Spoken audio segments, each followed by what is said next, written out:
Good evening and good night, good morning. Assalamu alaikum to everyone who likes tranquility and peace.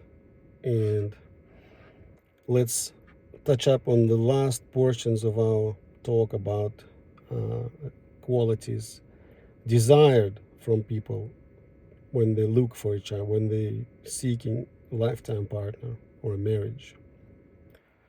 Um, so the next step, the next criterion that we're going to discuss today is the criterion of manners. What are manners? Manners are learned properties that a person can acquire if they lack natural born, like natural qualities of similar kind. For example, if the person is naturally not kind, they can learn to hold back their anger and not to proceed acting hastily. If the person is not cheerful, they can learn to smile and certain words to tell people when they meet them, when they talk, and so on.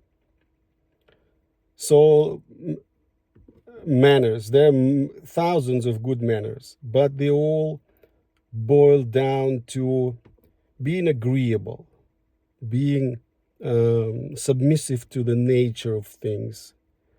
And I remind you that the nature of things is created and maintained by the Almighty.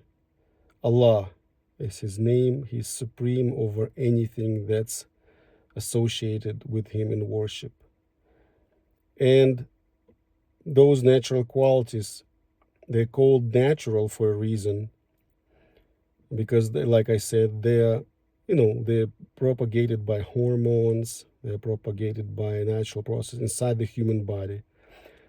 But manners, they came to us through teachings of people, through divine revelations, through behavior of the best, the most qualified people in the world, and first and foremost of whom was the Prophet. May tranquility and blessings be upon him, Muhammad. Um, so, and those qualities, they benefit not only Muslims in this life and thereafter, but anyone who embraces those qualities, those manners, can benefit greatly in this life, and they will be rewarded for their justice, for their fairness, because Allah is the most fair and the most just, and He commanded justice even for Himself. So He demands it from people and from His creation. So the just people, the fair people, will always be rewarded in this world, and those of them who are Muslim will be also rewarded in thereafter, in the eternal, the final, the ultimate life. So let's talk about the opposites of those manners. I mean, it's easier to cover the opposites of those manners rather than trying to cover all hundreds of them in one sitting. Like I said, they all boil down to being agreeable with the nature, being understanding the nature of things, not rebelling against how the things work, obeying the authority, be it the higher authority, the highest authority, or human authority.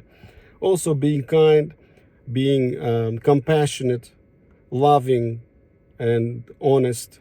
All of those are good manners that can be learned, and when applied properly, they may bring huge benefit, both for those who do them, those who practice them, and for their societies and their surroundings as well. And also, they make life of all people around them nicer and more pleasant to live. So, what are those counter manners, the bad qualities that we're trying to overcome when we speak about good manners? So, disagreeableness, refusal, defiance of natural laws. Let's say ungratefulness to something that comes your way, rebellion against something that's natural and inevitable, something like rain or bad weather, or or sickness or poverty. When you rebel, when you hate it, when you don't want to accept it, all this bad, for example, all trials that come your way, like loneliness, lack of money, lack of health, death in family, death of your relatives or your own sicknesses, non-acceptance of those circumstances, they're all from those undesired natural reactions that we strive to suppress with good manners, so they don't propagate further into society and don't create a vicious cycle that ultimately comes back to us and bites us on their one place, on our behind.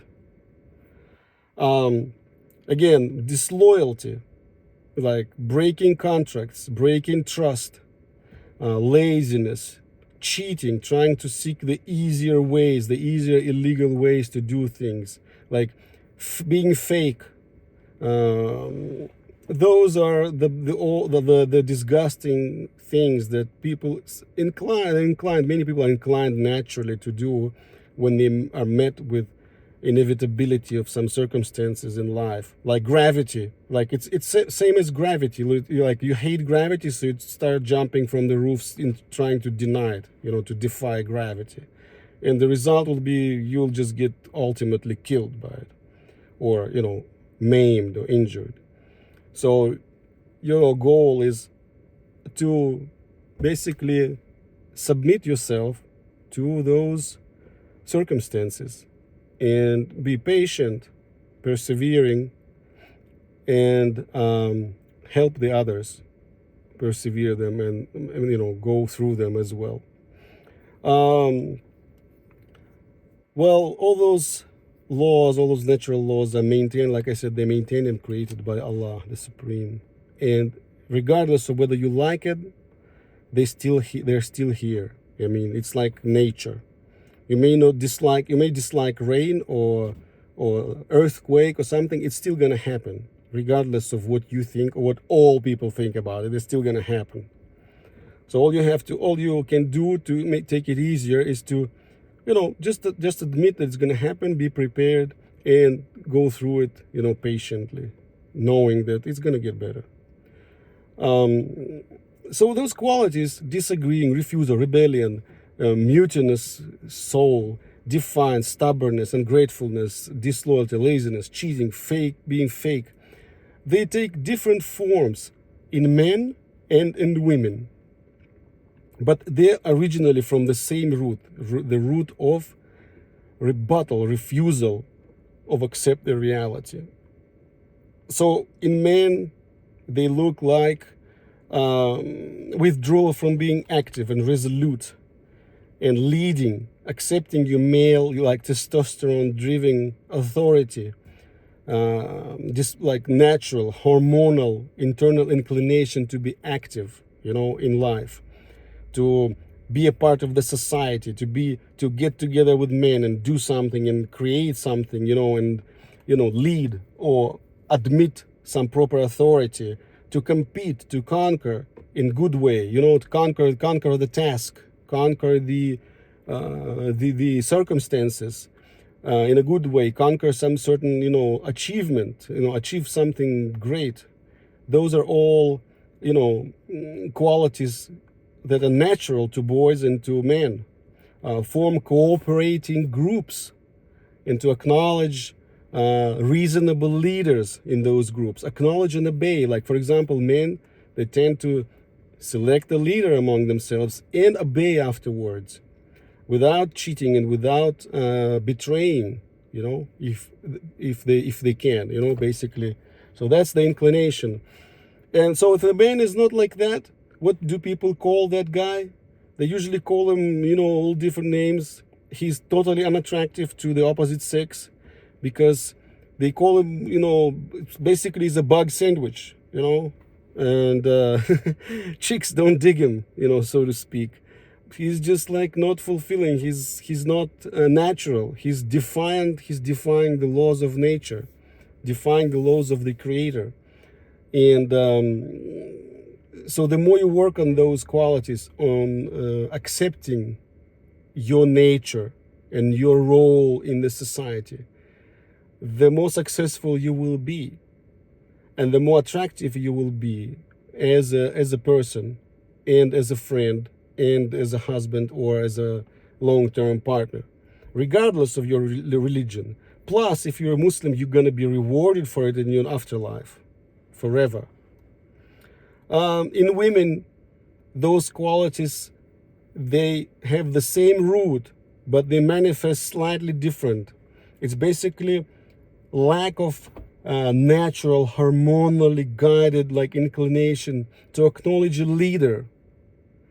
For example, even among themselves, not even talking about families. Like, for example, she would refuse to accept a man's authority, even though he's a reasonable man, next to her, like the closest of relatives, like father or brother, and not even talking about husband or, partner. There's lack of submissiveness, lack of perseverance and patience, and lack of, for example, logical thinking and weighing different sides of the same fact, acting on an impulse.